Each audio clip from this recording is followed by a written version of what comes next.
เจ้าโอกาสต่อไปขอเชิญชมรายการแสดงศิลปะของลานน้อย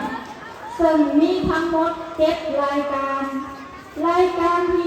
1ห้องเลี้ยงเด็กเต้นประกอบท่าทางมาใน2บทเพลงเพลงนมกาหมีเพลงโรงเรียนของเฮาหนาอยู่รายการที่2ห้องอนุบาล1เต้นประกอบท่าทางมาในบทเพลงฝนเทลงมารายการที่3ห้องอนุบาล2เต้นประกอบท่าทางมาในบทเพลงแคปยูแฮปปี้รายการที่4ห้องอนุบาล3มาในบทคอนเพลงครูลาวก้าวไปรายการที่5ห้องป.2มาในบทคอนเพลงข้าวเหนียวเสียงแคน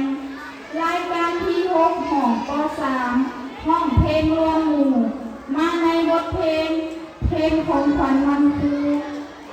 รายการที่7ห้องป.4 ป.5ป้อนรวมหมู่มาในบทเพลงชมเชยครูเจ้าโอกาสต่อไปขอเชิญชมรายการแสดงศิลปะของลานน้อยห้องเลี้ยงเด็กในรายการที่1มาใน2บทเพลงเพลงลมกาหมีและเพลงโรงเรียนของเราขอเชิญชม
ต่อไปขอเชิญชมรายการที่สองพร้อมของอนุบาลหนึ่ง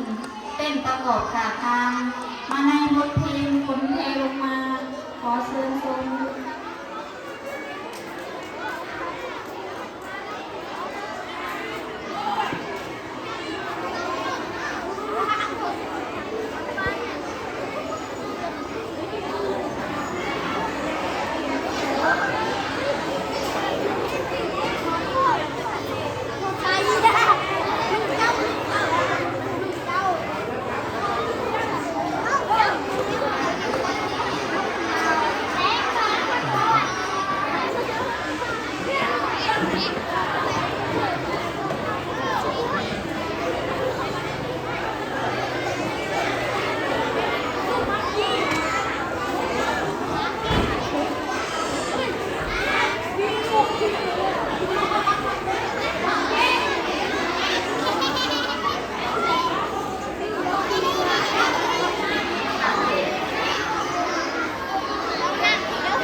โอ้